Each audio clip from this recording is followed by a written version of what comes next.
दोस्तों नमस्कार। उम्मीद है आप मज़े में होंगे, बेहतर होंगे।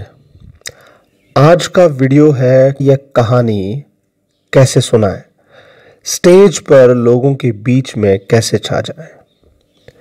देखिए, कहानी लिखना एक बहुत बड़ी कला है, पर ये लिखी हुई चीज़ें किताब के पन्नों में रह जाएगी अगर कोई इसे तबीयत से सुनाने वाला नहीं मिलेगा तो मेरा ये वीडियो कुछ एक्सपर्ट के सजेशंस की तरह नहीं है, बल्कि एक दोस्त की तरह आपके पास सिर्फ ये मैसेज पहुंचाना है कि कहानी सुनाए कैसे। हम में से बहुत लोग हैं जो स्टेज पर जा कर के या फिर दोस्तों के बीच में कविताएं और कहानियां सुनाना चाहते हैं, मगर कहीं कहीं कुछ चीज़ें हैं जो उन्हें हमेशा से रोक लेती है। सबसे पहला तो डर ही है कि शायद हम कह नहीं पाएंगे, या फिर ये कि हम भूल जाएंगे और अगर याद नहीं रहा तो कैसे काम चलेगा, या फिर एक फीलिंग, इम्प्रेशन और इमेज की रहती है वो ख़राब ना हो जाए कहीं। और एक और अजीब तरह का डर रहता है, और वो ये कि अगर हमारी सुनाई हुई कहानी पसंद नहीं आई तो। अब इन सब चीज़ों के सॉल्यूशंस की अगर बात करें तो थोड़ी थोड़ी देर में सब कुछ टच करते चलेंगे। जैसे सबसे पहली बात तो ये कि कहानी और कविता सुनाने से पहले आप कितने तैयार हैं उसे सुनाने के लिए, अपने आप से पूछिए। क्या आपको वो कहानी सचमुच पसंद आई? क्या आपके दिल में सचमुच है कि वो कहानी लोगों को सुननी चाहिए? और क्या आप स्टेज पर जब जा रहे हैं तो इस फीलिंग के साथ जा रहे हैं कि आप अपनी वो कहानी, अपनी वो कविता अपने दोस्तों के साथ साझा करेंगे?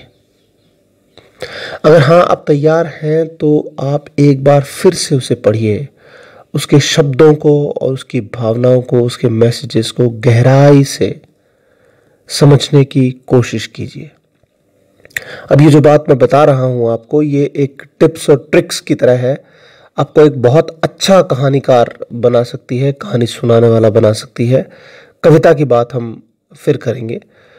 तो देखिए, बहुत अच्छी टिप्स और ट्रिक ये है कि आप सबसे पहले जो कहानी है उसे पढ़ें और उसके लफ्ज़ों को महसूस करें। और अब अगर आपने सब कुछ महसूस कर लिया है, सारी चीज़ें आपके पास तैयार है, तो आप कहानी सुनाने के लिए भी तैयार है। अब जो दूसरा स्टेप आपको लेना है वो ये कि आप ये कहानी अकेले में या वीडियो रिकॉर्डिंग या फिर ऑडियो रिकॉर्डिंग के तरह से अपने फ़ोन में, डिवाइस में आप यूज़ करें, लेकिन सुनाएं ये कहानी खुद को। और जब ये सुना चुके हों, जब ये रिकॉर्ड कर चुके हों, तो इसे फिर से सुनें और आप महसूस करें कि क्या आपके वो जो शब्द हैं वो सीधे आपके दिल तक आ रहे हैं। अगर वो पहुंच रहे हैं तो इससे बेहतर कोई बात नहीं। देखिए, ये सबसे ज़रूरी चीज़ है कि आप जब कहानी कुछ भी सुनाएं तो वो लोगों तक पहुंचे। शब्दों के उतार चढ़ाव सही होने चाहिए। और सबसे बड़ी बात, जब आप स्टेज पर हों तो कुछ ऐसे दोस्त होने चाहिए जो ऑडियंस के बीच में बैठे हों और आप उनके साथ आई कांटेक्ट कर सकें।